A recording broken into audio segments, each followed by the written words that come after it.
Welcome everybody to March 23rd, 2020 live roundtable edition of Theycast from the Coast. My name is Adam Miles and I'm joined as always by Tim Johnson and Josh Lambert. How the hell are you guys? Horrible. Horrible. Fuck you.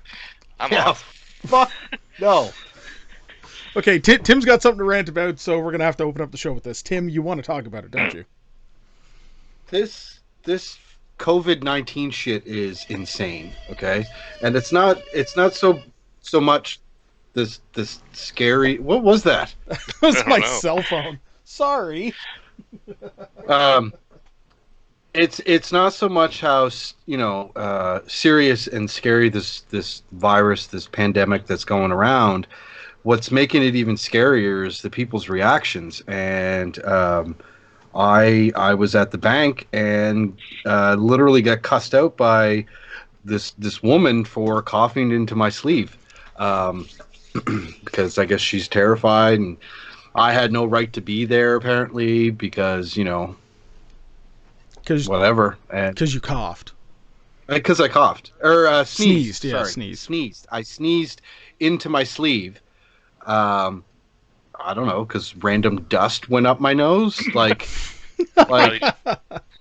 But this fucking Carrying a woman pepper shaker around with you. Yeah, this woman with a fucking I want to speak to your manager haircut fucking started cussing me out in line. Like to give a little backstory. Okay, so I was bored last night and I bought myself a scratch ticket when I was up at the corner store or whatever. I bought this scratch ticket. And I won $30 on it. Woo! Nice. So I was all fucking happy and really jazzed, and fucking because no one is really accepting cash.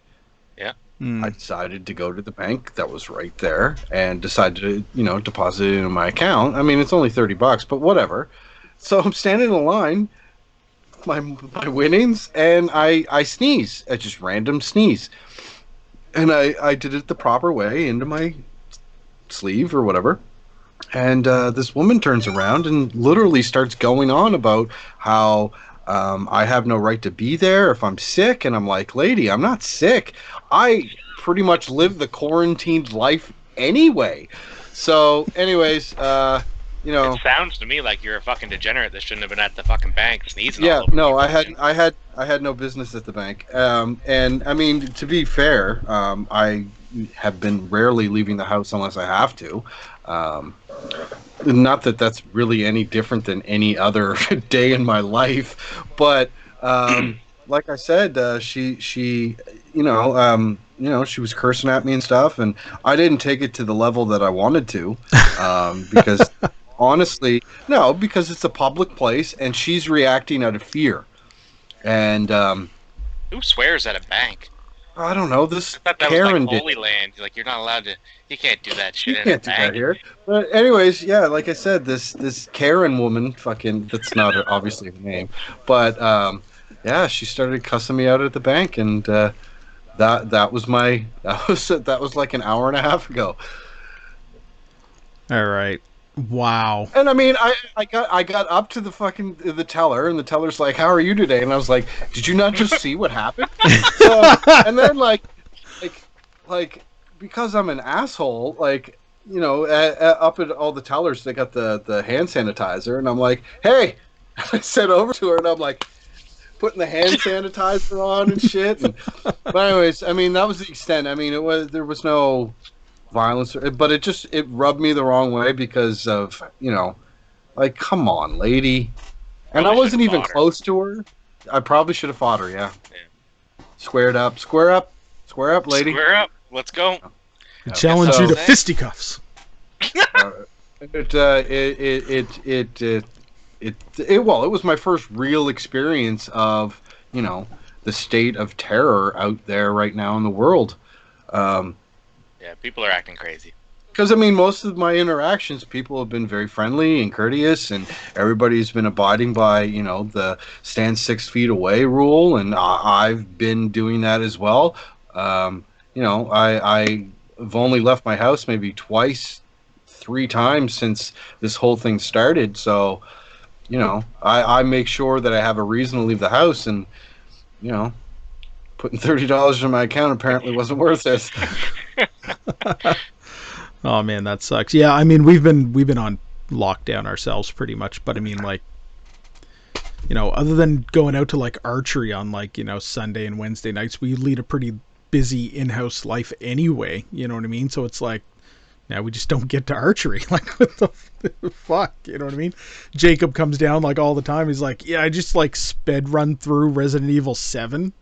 What else am I going to do?" And he's like, just find something else to do. It's incredible what the kids are doing with their time, but I couldn't imagine being a fucking kid right now. Yeah, I know, because like when we were kids, we didn't mind not being in school, but we had shit to do. You know, my like kid's loving it, man. He's playing all no these video doubt. That's games. what I mean. They're fucking. They got the rest of the year off just to play video games. Well, just about. It hasn't been made official in Nova Scotia yet that the rest of the year. Pretty much, though. Yeah, pretty much. I'm getting emails from the school board saying that they're working on some sort of like a work from home scenario for the kids to at least give them something of an education for the rest of the year. And I'm like, okay. Lesson plans designated to the parents to teach, probably, or something to that effect. Yes. Good luck. You will call me Mr. Miles. Yeah, pretty much. Yeah, that's right. All right, Josh, how you been?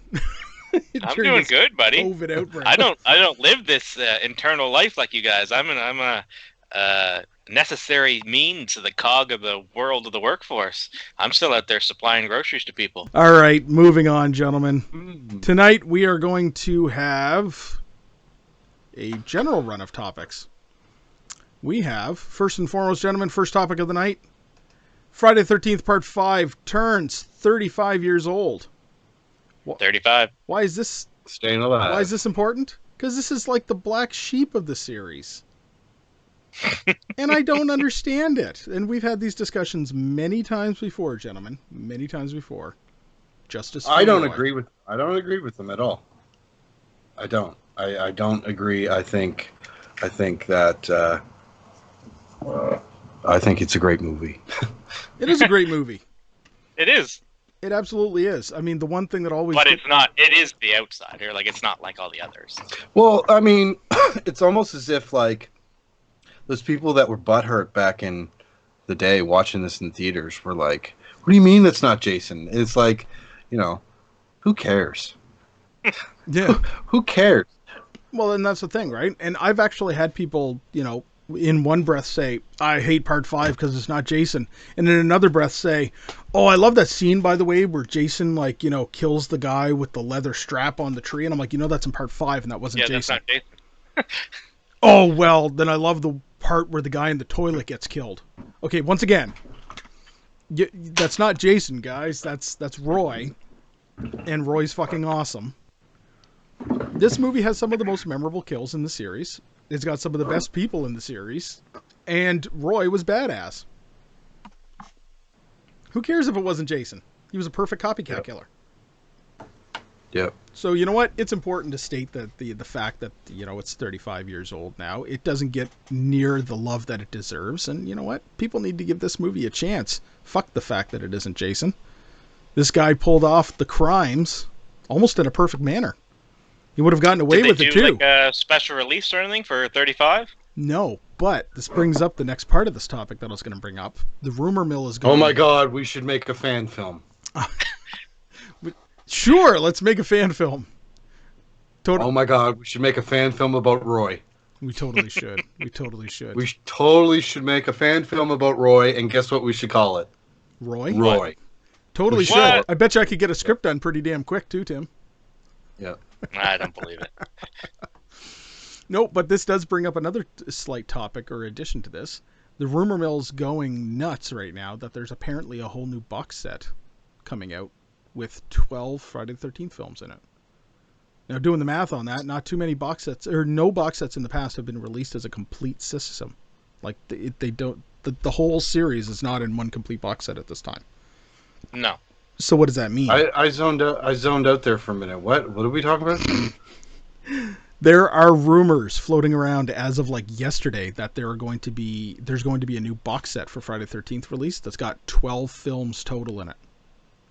So what ones would it be missing? Because I know my box set is missing the remake and Jason X. Well, let's see here, right? So you got 9 and 10. So Jason X is 10, right? Then you'd probably have Freddy versus Jason in the remake. Yeah. That'd be 12 movies in a box set. So that means it would be literally the first time that we've had a complete series of Friday the 13th released all in one. And I didn't think we'd ever see that again since they were arguing over the distribution rights and everything for the first one. Yeah, which is supposed to like wrap up here shortly anyway. Larry Zerner. He's been talking about it nonstop on Twitter and stuff like this, and he said that he thinks that everything will be wrapped up here pretty quickly on this. So it just goes to show you, though, if somebody's preparing all 12 to go into a box set, like that, it's going one way or the other at this point, and obviously whoever's going to be producing it or putting it out is looking to cash in on the fact that the rights are going to land in one place now. Which is awesome. It is. We're going to benefit as fans. Yes, we will. All right, moving on to the next topic. So, next topic of conversation, the Resident Evil 3 demo got released on the consoles. And to quite a surprising positive note, people have been playing the shit out of this. Why is that surprising? This game is amazing. Well, it's surprising because even though we haven't really we've seen some videos and we've seen a couple screenshots, but there are some things that I played through the demo, and I was kind of really shocked. Like what we seen before the demo came out doesn't even begin to really describe the effort that they put into this damn game. It is difficult, man. Like, it is rough, and it is gorgeous looking. I heard it's just fucking relentless. That's why I'm saying it's difficult, man. Yeah. It is fucking relentless. Like, 1 minute, okay, I think I'm in the clear. Next thing you know, something's fucking grabbing you and chewing on you. It is absolutely just the demo, because you can't choose the difficulty ratings, right? So it's like they just like put you on fucking high, and it's like, it's terrible. It's rough. Jacob fucking got farther than I did in the demo. Well, that's not surprising. Yeah, I know it's not surprising, but he's like, "Oh man, Dad, do you remember this part in the demo?" And I'm like, "Yeah, maybe." Yeah, I'm just an old man. I'm just an old gamer. I was trying to tell him about the shitty controls of the original Resident Evil series. It definitely was hard. It was difficult. And then he went back and he was playing the remake of Resident Evil 1, and he's like, "You're right, those controls do suck." Tank controls, they're called. Yeah, tank controls. Whatever direction you're facing is whatever, you know what I mean? It's ridiculous. So Resident Evil 3, they're not pushing out the releases or anything else, but once again, this is causing panic all over the place because it's been going all over the internet about the release of other games like Doom Eternal and stuff like this that have been causing like lineups. Yeah. People are just hitting the stores and they're not doing their social distancing stuff, right? So horror. Well, Animal Farm released there the other day, and I guess there's a huge line in the mall to get the EB to everyone get their Animal Farm so they can play Animal Farm when they're fucking Animal Crossing. Animal Crossing. Yeah, that's the one. Yeah, Animal Crossing and Doom Eternal released on the same day at the same time, and the crowds were ridiculous for them. Yeah. Yeah. So, well, that won't happen anymore. I mean, I can understand. I absolutely understand why people would be kind of pissed off, but can't you just everything's digital download now? Yeah, but I'm old school, man. I got to get my discs. I do like owning a physical copy of certain things, like Resident Evil 7 and stuff like that. I had to buy that when it came out. Yeah. Okay. All right, moving on to the next topic, gentlemen. The rights to A Nightmare on Elm Street have reverted back to Wes Craven's estate. Now, this is not necessarily brand new news. However, it is, glorious sounding because they're trying to decide what they want to do, and they haven't quite figured out the direction that they want to take. They're apparently talking to multiple people about different scripts and different directions that they may want to take the franchise and the series and everything else. However, in the midst of that, it's playing havoc on current licensed product. So in a weird situation. Mortal Kombat and shit, eh? Yeah, Mortal Kombat 11 or XL or whatever the hell it's called got Yeah. pulled. The Freddy deluxe Krueger was in edition it. because Freddy Krueger was in it. And it was the remake version of Freddy Krueger too, but still Freddy Krueger nonetheless. And they're claiming that like the other version of Mortal Kombat, like Mortal Kombat 10 that's got Freddy in it as a piece will probably be pulled next. And it kind of also goes into the fact that Netflix is losing Nightmare on Elm Street this month.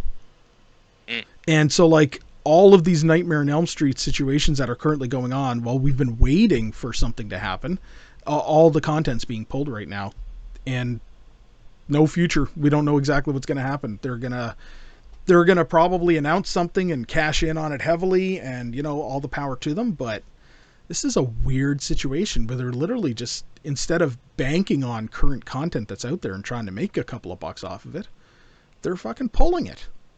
It's pretty common.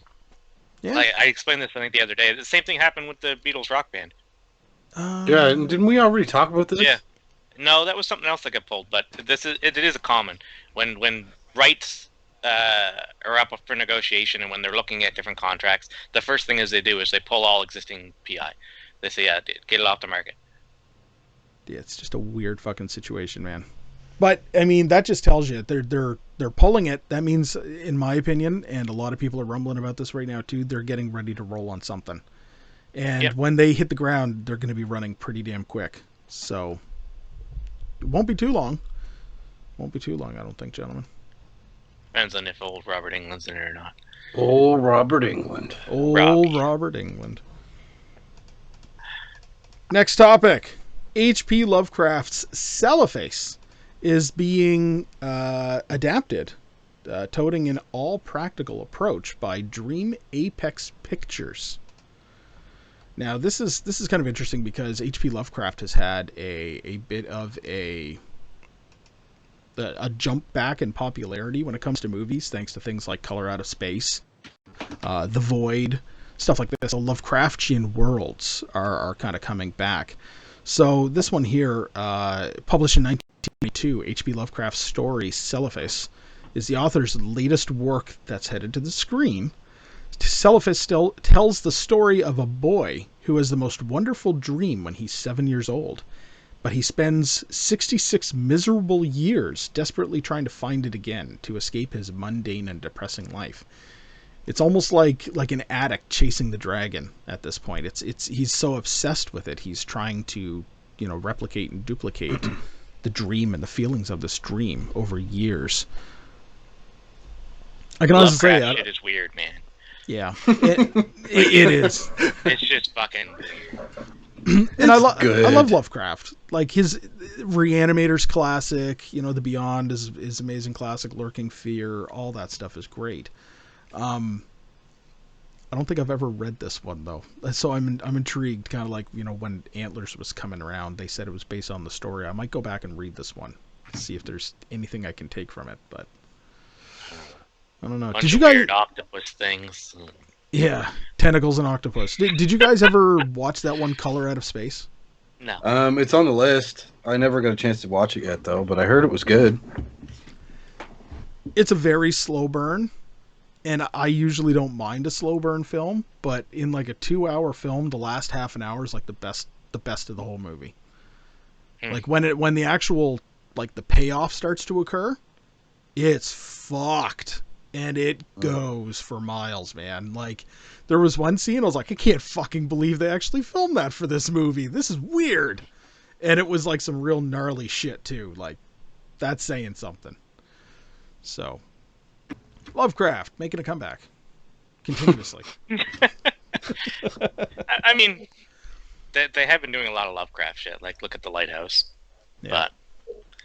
But I find that the newest season of The Chilling Adventures of Sabrina went very Lovecraftian. Very Lovecraftian, definitely.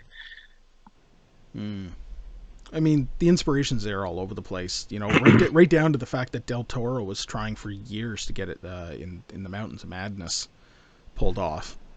And now they've actually announced that there's like a trilogy, a Cthulhu trilogy of some kind, that a Lovecraftian, movie series that's being produced, like high budget. So it's Hard to say.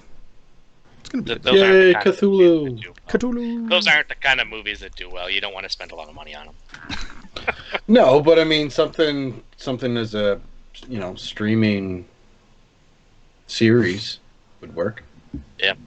Absolutely. And I mean, there's always been some hit or miss, but I mean, you go back to some of the direct-to-video shit that was released back in like the 90s, like Dagon and Necronomicon. It was actually some good shit. Like, I went back and revisited some of that like years later, and it wasn't bad. A little kooky with some of the effects work, but overall, Next up, our wonderful friends at Shudder have decided to cash in on the whole shut-in scenario and have produced a code, shut in, all one word, all uppercase, gives you 30 free days of Shudder. I just had to put this out there because as horror fans, there is shit on Shudder that people just need to be watching. And, to get free 30 days with, no real requirements, people just jump on that. That is just incredible. So, I mean, I just want to throw that out there. It's not even huge news. I'm just saying, go get Shudder. Like, I paid for it for the year myself up front, and I don't regret a damn thing about it. There's some good Now you're shit a sucker. You could have got a month for free. Oh, what an idiot. Fucking dummy. Damn it, Adam. What an idiot. Yeah. Yeah, pretty Three much. from Hell. That's Shudder exclusive, isn't it? It is Shudder exclusive. Pretty sure. Same with One Cut of the Dead. Did you guys see that one? Yep. No. That one's good. I was surprised by it because it just looked a little too hokey, and then it gets rolling, and I loved it. I thought it was great. And you've got the new Creep Show. New Creep Show series. Yeah, absolutely. Just go and sell it. Yeah. Go take a look, everybody. Go take a look. All right. Now, this is an interesting one that all comes back to exactly what we're dealing with here when it comes to the COVID-19 situation. But movie theaters all over are shutting down, and movie production studios are taking the opportunity to actually release early digital copies. Good. So this is great because you've got Theaters are gross. They got fucking sticky floors, fucking $15 popcorn. You got to wear pants. Like, theaters are garbage. I'm pretty sure you don't have to wear pants, but have you tried not wearing pants in the theater? You got to wear pants. No. Okay. Gotta wear. Josh has tried. Apparently, this is saying that.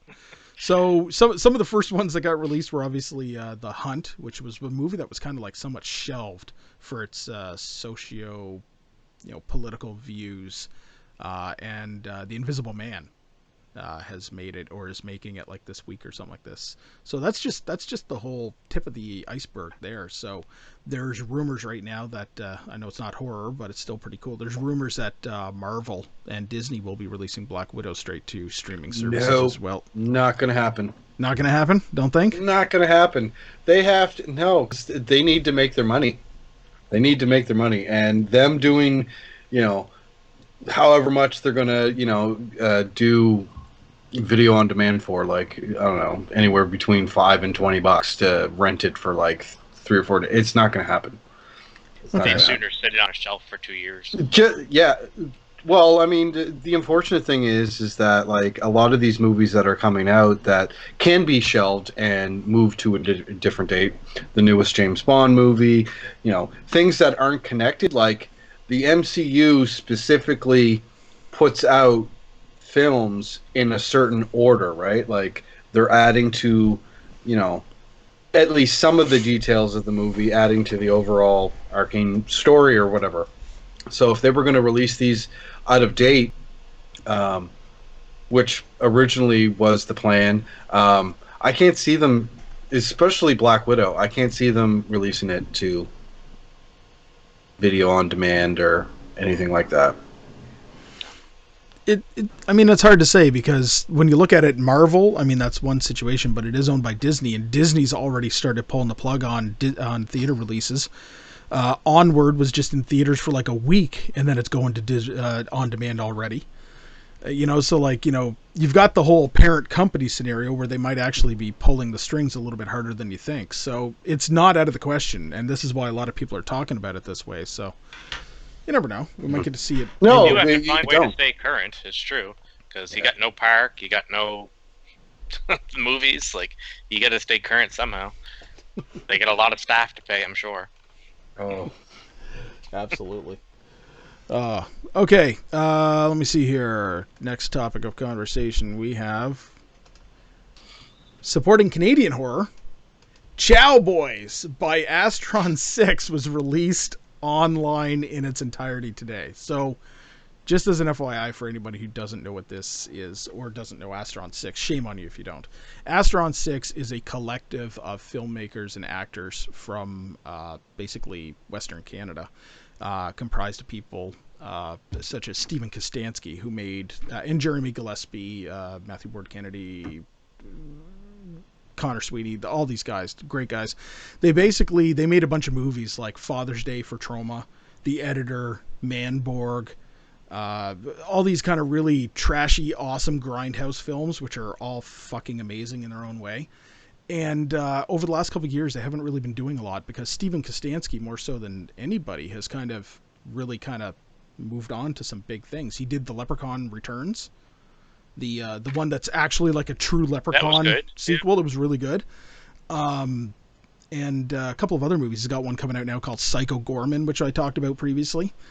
So this was like the last outing for Astron 6, and it went to Sundance as a short, and it's only like 9 minutes long, and it just really kind of shows their funny ass humor in horror. So for anybody who is not familiar with Astron 6, I recommend highly going and taking a look at Chow Boys on YouTube right away.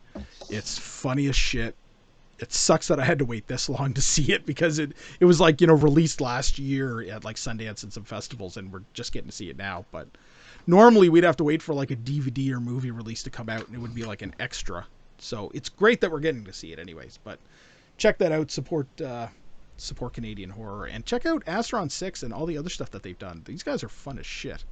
I seen you were kind of like raising fun as shit. They're fun as shit. Never heard of them. Never heard of them. Josh, you love a good cheesy ass film. I need to go look up Astron 6. I do love a good cheesy horror movie. Yeah. Actually, Manborg is on Shudder. Manborg. Half man. The fuck is a Manborg? All over it. Yeah, I went to a screening that was hosted by Jason Eisner, who made Home with a Shotgun in Halifax. He was given a copy of the film to screen at the Carbon Arc Cinema, and a bunch of us went, and it was just a fucking blast. It was a blast. So I did see Hobo with a Shotgun. Yes, of course you did. You wouldn't be from Nova Scotia if you didn't. Oh, okay. All right, so yes, check out Astron 6. Check out Chow Boys. It's hilarious, and support your Canadian horror. Okay, we got a topic or two that Josh sent along too. So this one was fun as hell. Fun as hell. Simon Pegg and Nick Frost did a PSA, Shaun of the Dead style, about COVID-19. It was adorable. Have you seen this? It's pretty funny. It's adorable. Yeah, don't go to the Winchester. Yeah. No, stay home. It was great. It was fun. It was very good to see these two, because like I'll watch anything with Simon Pegg and Nick Frost in it, like individually or together. And I'm totally stoked over the fact that they got their own production company running now, and they're going to be focusing on like horror and action movies. Nice. They can continue the Hot Fuzz series. Oh, the Cornetto series from Edgar Wright. Yeah, I love Hot Fuzz. Yeah, good movies. Why is that something to giggle at? I love me some Hot Fuzz. Because of how creepy you said it. I love Hot Fuzz. Hot Fuzz. You were like really close to the microphone when you said it. All right, fine. Yeah, so check out this PSA. I mean, people are always looking for some way to explain what you should do, and people are always posting on Facebook, the do's and don'ts of the current quarantine situation. This is the best way to tell people about what the fuck to do, and it's funny as hell. So definitely share this around, people. Share it around. Abominable is a Wasn't someone just talking about really stupid cheesy movies? I do love me a cheesy movie. And this this is looks one. as cheesy as shit. I seen a clip from this the other day, and then Josh is like, "We need to talk about the trailer got released." I'm like, "Oh, crikey!" So yeah, so Abominable, story of the abominable snowman in a horror movie, basically the Yeti, as it would be. The trailer got released, and this is, I don't know, Josh, just explain what. I don't know, buddy. What do you want me to say? They're in the fucking Arctic woods, and people start going missing and dying. And guess what? This is the abominable snow monster, and he looks great. He's practical effects. He's ripping arms off, blood going everywhere. It looks like they took a fucking gorilla suit from the '80s and painted it. Yeah, yeah. High quality. The clip the other day was like this guy like hitting the creature, and it's down on his knees, and he like yells in its face, and the thing gets up and like rips his face off or some shit. It's like, oh man, awesome. This is gonna be brilliant. Brilliant. This is an A1 film. A1 film. This is top of Josh's list. Did fucking Ouija Shark come out yet? Is that on Blu-ray? Fuck off. Yes, it did. I'm trying to remember where it was on something, and I was like, oh shit, they released it already. Probably on Shudder. Oh gosh, probably. It's like I was flipping through Tubi TV there today, and I thought of Josh because it was like Shark Exorcist and Two-Headed Shark Attack and Four-Headed Shark Attacks, and I'm like, oh shit. The Shit Bandit. You know it's good. the Shit Bandit. Shark Shit Attack. The shark just fucking sneaks into businesses and shits in them. Pretty much. Shits all over the walls and smiles. So there's your wonderful stuff. And Tim has a topic he wants to talk about, though. I do. I don't have an image that I'm going to put up on screen, but Tim, please proceed. Well, I was going through Bloody Disgusting, a site that I usually do, and there hasn't really been much to talk about. I mean, obviously the topics that we had tonight, which I feel, are kind of lackluster. Like, I mean, hey, we're doing the best we can. In the words of Adam, we're doing the best we can. But I did stumble upon, while I was getting bored when Adam was talking. As one does. As one does.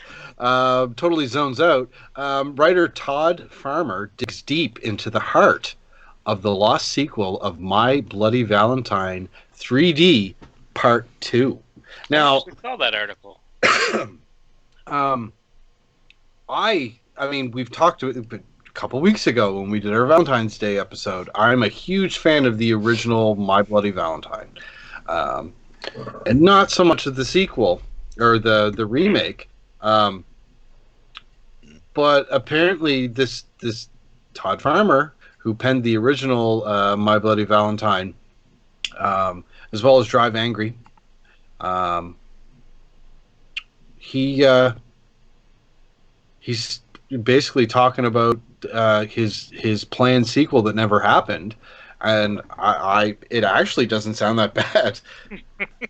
Like, really, it doesn't say. The synopsis basically is 10 years after the murderous miner Harry Warden slaughtered a number of people in a vicious killing I can't speak.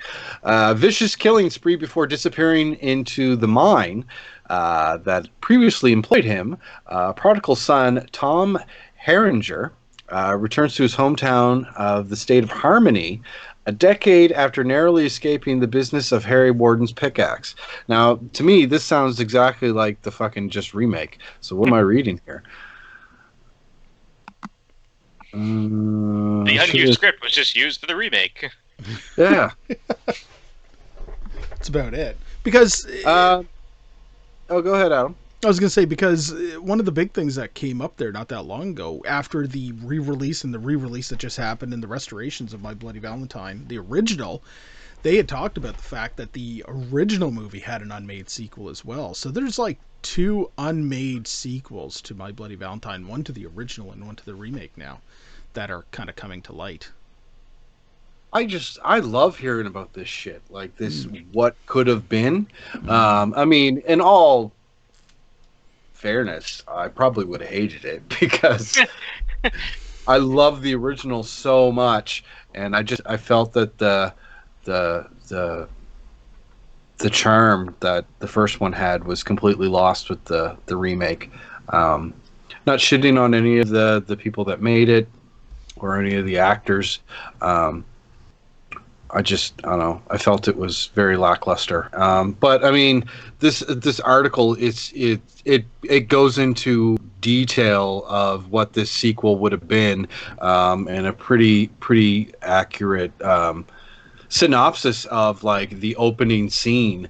You know, I think anybody who's access to a computer on their phone or whatever should absolutely read the article, especially if you're a fan of My Bloody Valentine. Like it's Nice. You don't look fucking impressed, Adam. Like, what a dick. We're here listening to you babble on about bullshit for like a half hour, but Tim finds something he finally wants to talk about. Fuck. Wow. And here we fucking go. Shit on Adam again. No, you're gonna get it after. It's not an after it's episode. over. It's not an episode without shitting on me. So okay. No. Okay. Open floor for any other topics that you guys want to talk about. If anybody's in the comments, to talk about anything. My Bloody Valentine kind of segues into something kind of neat. So, you guys know that I ordered some dice that are made from the wood from the Evil Dead cabin. We do. Allegedly. Allegedly.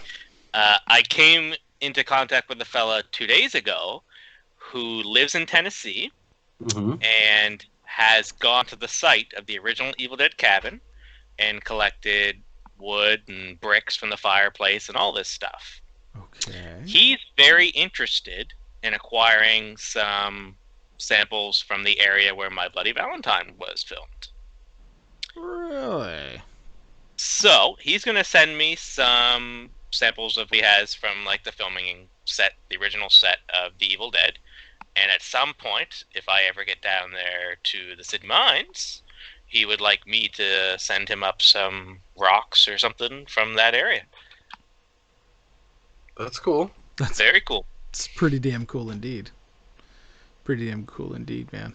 No, I like that. That's I mean that's really cool. I mean, there's been a couple of pages, like horror community pages that I've been on, where that's like a big thing that people are trading up now. You know, like wood from the original docks and cabins from Friday the 13th. You know, stuff from the cabins and the dirt and the cellar floor dirt from Evil Dead and stuff like this. And so you have the dice? So ooh, I have the dice. The dice. Oh, we're getting a fucking live unboxing. Unboxing. Now, I should state that the man who sold me this is a cocksucker and should burn in hell, but Yeah. here we are. Fuck him. Fuck him indeed. They're pretty cool. Aww. Oh, man.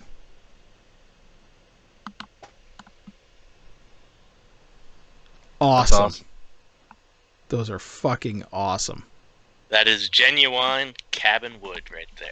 Can you feel Allegedly. it? Don't put them by Beetlejuice. Yeah, no, don't put them in. Bad idea. Demonic energies activate them. Exactly. Oh, fuck. Yeah, that's no good. Swallow your I'll have soul! some wood. I'll have some wood from the Evil Dead cab, and shortly some dirt and soot collected from the original fireplace where the Necronomicon was burned. Very Nice. cool. That is cool. That is very cool indeed. And yeah, so whoever gets up to Sydney Mines next, I think I might try to get up there if CaperCon's still going on in September. So Give me a shout. I'll let you know, and you know, help a 'Cause it brother, just so happened help a brother out. Yeah. Well, he was asking like, what do I collect, and had this nice little chat, and he was saying how he'd really love some stuff from Canadian films, and I rattled off a couple that were filmed in Nova Scotia, and as soon as I said My Bloody Valentine, he showed me all these like props he has from the movie and all these signatures from all the actors and all that stuff. So he's super into it, but he doesn't have any like stones from the set. Tell him if he wants a custom Necronomicon. Let me know. Look at this fucking guy here. Right? Look at this fucking Always guy hustle. right here. Respect the hustle. Respect the hustle. Respect the hustle, Tim. That's right. Respect the hustle. Whatever. You tell him if he wants. If you want Wants that it from the genuine original Tim sculptor? iPad cover, You tell One him from the if he original wants it from sculptor. the original sculptor. yeah, Contact me. Yeah. I'll fucking hook him up. not one of these cheap fucking duplicate, These fucking knockoffs. knockoff necronockodocs. Necronoma knockoffs. All right, fine. Screw you guys. Whatever. All right. Open floor conversation if anybody else has anything. If not, gentlemen, it's been a good night to discuss horror. Still waiting on my Evil Dead board game, but I got my dice, so I'm happy for now. Well, didn't you say the last time that the update was that the board game should have reached Canadian soil? They are in Canada. Okay. So it's not like it's still coming from overseas, but it's just taking its time to get They're in fumigated and... Well, not even that. They need to ensure that all the Canadian buyers are given an opportunity to pay for shipping so that they can get their product before they just start shipping it out ones and twosies. They want to just do the whole load, make sure it's all paid for.